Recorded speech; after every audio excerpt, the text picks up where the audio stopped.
بعض دفعہ خیال پیدا ہوتا ہے کہ ان مسائل میں الجھانے کی کیا ضرورت ہے، بسم اللہ پڑھ کے سورہ پڑھنا تھا بلا وجہ یہ پڑھو اور یہ نہیں پڑھو، بیچ سے آدھا کرو یہ نہیں کرو۔ میں مثال دیا کرتا ہوں، گاڑی کے انجن کے اندر بالکل انتہائی نازک سا اسکرو لگتا ہے، شاید بہت سے ہم جیسے کمزور نظر افراد کو وہ نظر بھی نہ آئے۔ آپ نے کہا یہاں اسکرو ہی تو لگانا ہے، ایک میخ لگا دیتا ہوں ٹھوک کے۔ جس طرح وہاں انجن خراب ہو سکتا ہے، نماز بھی خراب ہو جاتی ہے اگر صحیح نیتوں کے ساتھ، صحیح شرائط کے ساتھ انجام نہ لائی جائے۔ لہذا حد المقدور انسان اپنی بساط کے مطابق معلومات حاصل کر کے عبادت انجام دے، پھر کہیں کوتاہی رہ جائے، یہ وہ مقام ہے جہاں شفاعت کی جاتی ہے، یہ وہ مقام ہے جہاں پر خدا بھی معاف فرماتا ہے، یہ وہ مقام ہے کہ پروردگار نیکیوں کو وسیلہ بنا کر اس کوتاہی کو ختم کر دیتا ہے۔ نماز کے اندر پوری کوشش کے باوجود کچھ کمی رہ گئی ہے، انجانے میں بعد میں جو تعقیبات پڑھتے ہو، تسبیح عدد زہرا اور ربنا آتنا فی الدنیا حسنۃ جو دعا پڑھتے ہو، ان تعقیبات کی وجہ سے نماز کے اندر کے جو غلطیاں ہیں خدا معاف فرماتا ہے۔ لیکن یہ جملہ ہو، ارے یار بلا وجہ الجھا دیا ہمیں، ہم تو سیدھے سیدھے نماز پڑھتے تھے، اگر گڑبڑ ہو گئی تو اب کیا سورہ یاسین بھی کیا پورا قرآن بھی ختم کرو گے، وہ غلطی معاف ہونے والا نہیں ہے۔ بہت ٹیکنیکل فرق ہے، لہٰذا انسان خدا کے حکم کے سامنے سر تسلیم خم کرے، اس کو مطیع اور فرمانبردار بندہ کہا جاتا ہے، جو نجات کی نشانی ہے، نجات کے لیے ضامن ہے کہ انسان یقیناً بندہ خدا کے حکم پر عمل کرنے کے لیے آمادہ اور تیار ہے۔ بات کو میں ختم کرتے ہوئے مسائل کا حصہ مکمل کرتا ہوں، اور سورہ مبارکہ شورا کی مشہور و معروف آیت آپ کی خدمت میں تلاوت کرنے کا شرف حاصل کیا۔ قل لا اسألکم علیہ اجرا الا المودۃ فی القربى، آئے اجر رسالت۔ انبیاء ما سبق سے بھی یہی کچھ سوال ہوا تھا، نبی ختمی مرتبت حضرت محمد مصطفیٰ صلی اللہ علیہ وآلہ وسلم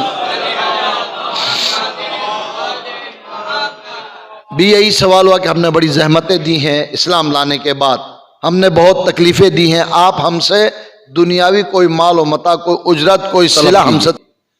ایک کم 1,24,000 انبیاء کی تاریخ میں بڑے بڑے انبیاء کا نمبر آتا ہے، ان سے جب سوال ہوا تو کہا ان اجریہ الا علی اللہ، ہم خدا کی طرف سے آئے ہیں تو ہم اجر بھی خدا ہی سے مانگتے، تم سے کچھ نہیں مانگتے۔ فخر موسیٰ، فخر عیسیٰ، فخر ابراہیم کو بطریقہ اولا یہی کہنا چاہیے، لیکن ان کے پاس ایک کمال ہے، وما ینطق عن الہوی ان ہوا الا وحی، صحیح بات بھی حکم خدا ملے، اجازت ملے تو کرتے ہیں، ورنہ تو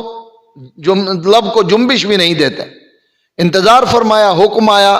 قل یہ بتا رہا ہے کہ حکم آیا ہے، کہو اے نبی لا اسألکم، تم بھی اسی طرح کہو میں تم سے کچھ مانگتا نہیں، لیکن اگر دینا ہی ہے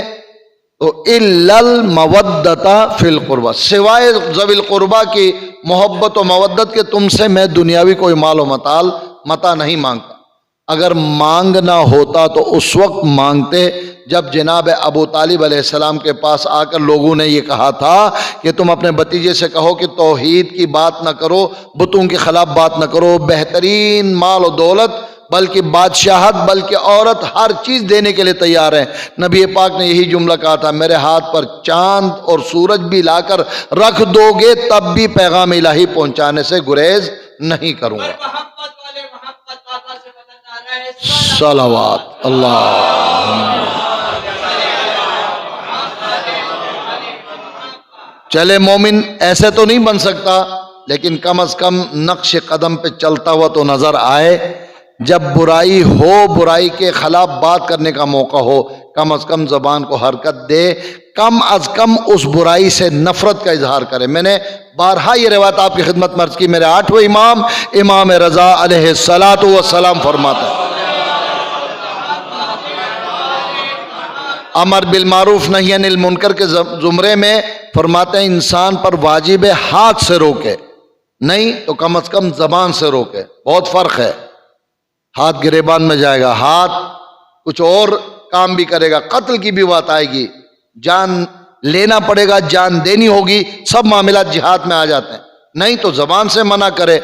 زبان سے نہیں تو تیسری بات یہ ہے کہ کم از کم اپنے آپ کو اس نہج پر قائم کرے، برے کو برا سمجھ کے اسے تکلیف ہونی چاہیے کہ مومن غلط کام کر رہا ہے، اور اچھے کو دیکھ کر خوشی ہونی چاہیے کہ معاشرے میں افراد مومنین اچھا کام کر رہے ہیں۔ لیکن امام نے اس کے پیچھے آج کل کمنٹس دیتے ہیں نا، ایک عجیب کمنٹ دیا ہے، کیا فرماتے ہیں؟ یہ جو آخری مرحلہ صرف برے کو برا اور اچھے کو اچھا سمجھنے والا معاملہ ایمان کا کمزور ترین حصہ ہے۔ ایمان یہ نہیں ہے کہ بس صرف برے کو برا سمجھے، لیکن کیا کروں، میرے ذہن میں وہ روایت آ رہی ہے، مولا کائنات امیر المؤمنین علی ابن ابی طالب علیہ السلام، رسول کا فرمان بیان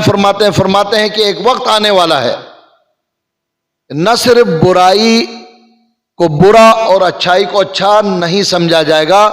بلکہ برائی کو نیکی سمجھ کر انجام دیا جائے گا اور اچھائی کو برائی سمجھ کر ترک کر دیا جائے گا۔ پتہ نہیں لفظ صحیح کہہ رہا ہوں یا نہیں، تعجب میں کہتے ہیں انگشت بدندان، انسان تعجب سے یا رسول اللہ ایسا بھی ہو سکتا ہے؟ رسول اکرم نے فرمایا،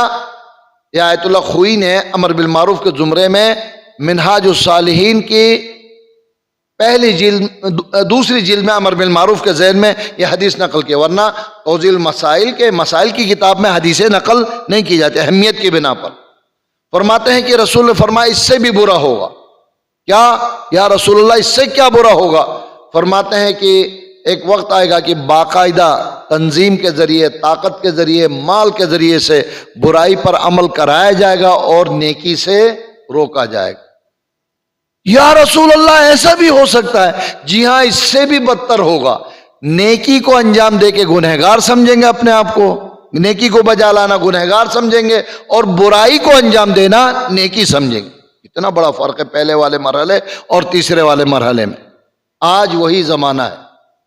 کیا کہوں، یہ فقہی مسائل کہوں یا یہ کہ درس کی تقریر کہوں یا مصائب کہوں، کیا کہوں؟ 13 رجب کی شب دو آسمان سے باتیں کرنے والے علم عباس، علم غازی کے درمیان مولا امام علی کی ولادت کے موقع پر بنگڑا ڈال کر ناچ اور ڈانس کیا گیا۔ ادھر بھی امام بارگاہ، ادھر بھی امام بارگاہ، ادھر بھی شیعہ، ادھر بھی شیعہ۔ بات کرنے پر کہتے ہیں کوئی بات نہیں، خوشی کا اظہار ہے، بچے کرتے ہیں، کیا کریں۔ یہ برائی میں انسان ایسا کرے، پھر امام فرماتے ہیں برائی کو برا کہنے کے بجائے اگر یوں اس کو شہ دے یا اس پر خاموشی اختیار کرے، برائی کرنے والا اور خاموش رہنے والا دونوں برابر کے گنہگار۔ لہذا اس گناہ سے بچنے کے لیے ہمیں برائی کے خلاف کم از کم کمزور ترین ایمان کا اظہار تو کرنا پڑے گا، دل سے برے کو برا اور اچھے کو اچھا